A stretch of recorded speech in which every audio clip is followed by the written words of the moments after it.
What's up, everyone? It's time to discuss the overall collab and my thoughts. Now, before I talk about the entire collab itself, I want to quickly go over the second character and arc that came out. The only reason I'm not doing a separate video is because I unfortunately was not able to pull the character. Therefore, I can't do any kind of demonstration. And anything that I say about this, take with a grain of salt, because this is just based off of what I'm reading, not how it's actually applied to the game. I have to give that disclaimer because one issue that Last Cloudia does have that I mentioned in my review is that sometimes an ability will say one thing but won't actually do what it looks like it should do. So this is just what I think of these character and arc on paper. All right, so let's quickly go over. It's a shift version of Lelouch. So basically, I'm going to tell you that the first trait doesn't really matter. It's really the second trait that is the most important here. Because the first trait is basically just, damage cap, stuff like that. The stuff you see typically when it comes to characters. And then, of course, more damage if there's debuffs. That's what it boils down to. But ultimately, I don't think you'll be using him mainly for damage. I think at best he'll be a sub DPS because he's more of a side DPS support kind of character for debuffs and whatnot. But the second trait is the most important. So at the battle start, give all enemies a light resistance minus 20% debuff. That's strong. And then if you use 50 MP, you can regift that debuff every 40 seconds. So that's pretty awesome. Skipping on along a little bit. When the unit is incapacitated, restore 1 to 60 stock for all skills to the ally with the highest strength. So he's basically supporting the main DPS. So if you pull this character and you plan on using him, understand that he's more of a side DPS, not a main DPS. But building him a little for damage might be okay. But that's the important part. I mean, giving the 50 or 20 debuff for light resistance is pretty strong. It will help quite a few characters if you're trying to, make sure that you can deal more damage and damage cap, because there are some characters that deal damage based on, how much of a debuff they have to light. So for any character that you have like that, he's going to support them big time. This is just really, really strong. So I really like this a lot. So what else is important about this guy? So he has a few, magic debuffing skills, which I think are excellent. X plus Blazer and X Drain. He also has Ether Slip, which is fine, but honestly, in most cases, doesn't really matter. But this is really the important one.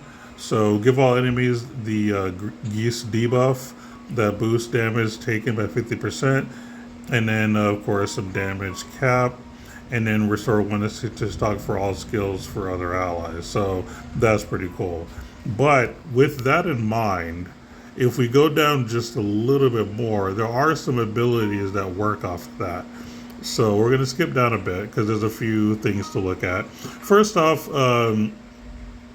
Battlestar give all stats basically a minus 50 debuff for 12 seconds is super strong for all modes, for PvP and PvE. And then, of course, you have this, which basically is some damage reduction. So that's some good stuff here, too. Support magic costs less, which is, pretty cool. But here's what supports that spell. When you're attacking an enemy with that debuff that you casted from earlier, damage was 50%, more damage cap. Just really, really good support for that spell. And then everything else is just some transcend abilities. But overall, I think this character is a really strong side DPS. So you have your main DPS and you have your secondary DPS. He's going to be a really strong secondary DPS. Now, who does this character work with? Well, let's take a look. I'm just going to look at my list of characters to give you kind of an idea who we could work with. So first and foremost, this lady, if you use her to do light magic damage, she does more damage cap based on how much of a debuff they have to light. So she would be excellent with that character. Also, any light DPS in general for like fight physical DPS, for example, Chaltier, she does light damage. So if you're using Loose as a secondary DPS, you're going to ultimately help her deal more damage, especially against enemies that are not, not weak to light. So as you're constantly lowering the resistance to light, you're going to make Chaltier a lot stronger. And of course, we can't forget one very special character too, which is this lady. She also has a minus 20 light debuff that should stack with his ability. So that would also help in terms of dealing more damage. So there's so many characters that Shift Lelouch works well with that honestly, I personally think on paper he's a top tier pick, 100%. I think he's excellent. So, but that's basically all I want to say about him. I think he's just a top tier pick on paper. As far as the arc, I think it's interesting. This is basically an LR version of an arc that existed as a rare arc or an SR. I'm not sure. I think it's just a rare arc. But basically, you get a plus 3% chance to activate research skills. Like I said, that passive is on a much weaker arc. So now that we have this on a, well, that was some thunder there. Now that we have a an arc with better stats, if that's something that you've been missing, an arc like that with better stats, this is it right here. You also have some other stuff like, cutting some silence and curse resistance as well. So that could be kind of cool if you put this on someone who's a debuffer. And that's really the important part of the arc trait. As far as learnables, quick trigger is good if you don't have it. I would say independence is good if you don't have it. As far as like accomplices, it's fine, but not a big deal. And in C's world, healing speed for status ailments gets, minus 20%. The physical damage taken minus 15%. It's interesting, I'll say. I don't know if it's necessary, but it's something. There's some unique stuff in here, so, it's okay.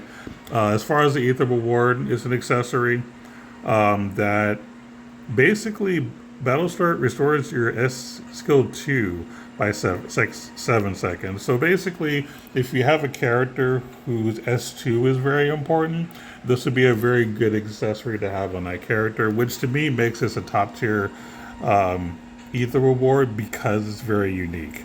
So for those niche characters that really want you to use their S2, especially like right off the bat, this is a very, very high quality Ether Reward.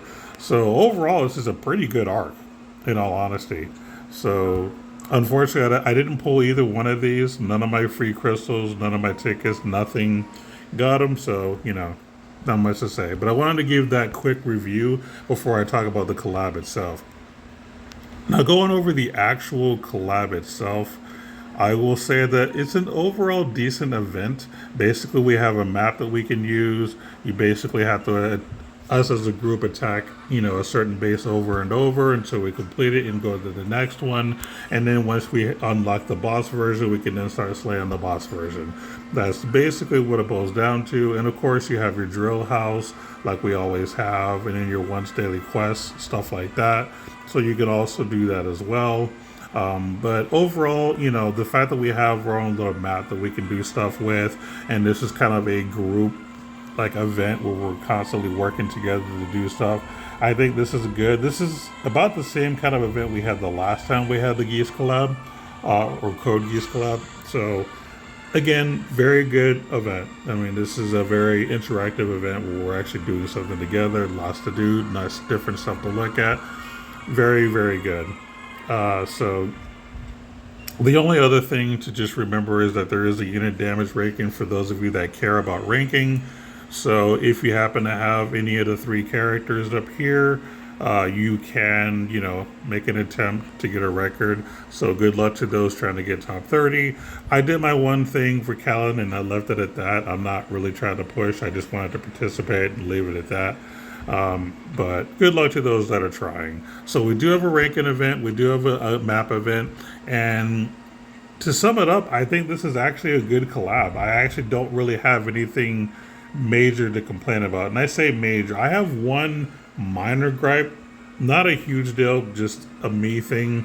So during a live stream, they, usually they'll give you a bunch of like tickets that you can use for like your collab polls and whatnot, which they still did. The only difference this time is instead of just sending it to our inbox, they're wanting us to go to their site now to put in a code to get it, which I think is just pointless. Like, I don't really feel like going out of my way to get something that we would normally get in game. I don't like it at all. I know they're trying to get more engagement on their website, which is why they're probably doing this, but I could care less and I'm not going to do it. And to be perfectly honest, the chances of those tickets pulling me anything are extremely slim anyway. I don't feel like I'm missing out, so no big deal. So that's my only minor gripe, but I don't think it takes away from the collab itself too much, to be honest. So that's why I'm not going to complain too much about it. It's just something I'm not willing to participate in, is all. But overall, I think this collab is a pretty solid 8 out of 10. I think that, there's nothing super special that's like making this collab unique or different from anything else that we've ever seen. But I do think that it is a very solid collab with a very solid group of characters. So as I've already mentioned, I think on paper, this banner is a very top tier banner. As far as the first one, I think this is more of a mid tier. I think that this is a good character and in a decent arc, but nothing really to brag about. But I think it's still decent for those that are fans of the actual anime itself. So overall, it's just good. It's not like super duper amazing, but I think it's actually good. So I want to give shout outs to Last Cloudia for actually having a decent event for a collab. So yeah, 8 out of 10. And that's how I feel. Later.